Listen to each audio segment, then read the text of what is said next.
അപ്പം ഞാൻ രാവിലെ കുളിച്ച് റെഡിയായി നേരെ കോവളത്തുനിന്ന് ആലപ്പുഴയാണേ. കോവളത്ത് ബീച്ചിൽ രാവിലെ പോകണമായിരുന്നു. അങ്ങനെ ബീച്ചിലൊക്കെ പോയിട്ട് നേരെ ആലപ്പുഴയ്ക്ക് വിടുകയാണ്. പോകുന്ന വഴിക്ക് നല്ല ബ്ലോക്ക് കിട്ടി കേട്ടോ. ഇത് പള്ളാത്തുരുത്തി പാലമാണ്. അങ്ങനെ അവർക്ക് ബോട്ടിങ് വേണമെന്ന് പറഞ്ഞിട്ട് ബോട്ടിങ് എടുത്തു. ഇവർ 1.5 മണിക്കൂറത്തേക്കാണ് ബോട്ടിങ് എടുത്തത് കേട്ടോ. ഏകദേശം 1500 രൂപ കൊടുത്തവർ. ഇതാണ് എൻ്റെ ഗസ്റ്റ്. അങ്ങനെ ഞാനവിടെ പാർക്ക് ചെയ്തു. പിന്നെ ഞങ്ങൾ നേരെ പോയി ചിപ്സ് കടയിലേക്കാണ്. അവർക്ക് ചിപ്സ് വേണമെന്ന് പറഞ്ഞു. 4 കിലോ വേണമെന്നൊക്കെ പറഞ്ഞു. അപ്പോൾ എനിക്കും കുറച്ച് ചിപ്സൊക്കെ കിട്ടി കേട്ടോ.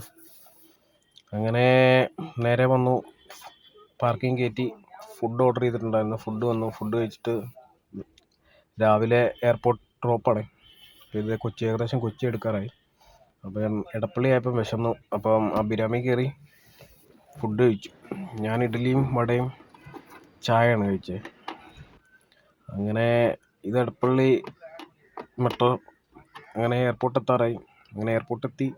അടുത്ത ട്രിപ്പിനായി വെയിറ്റിംഗ് ആണ് ഇനി.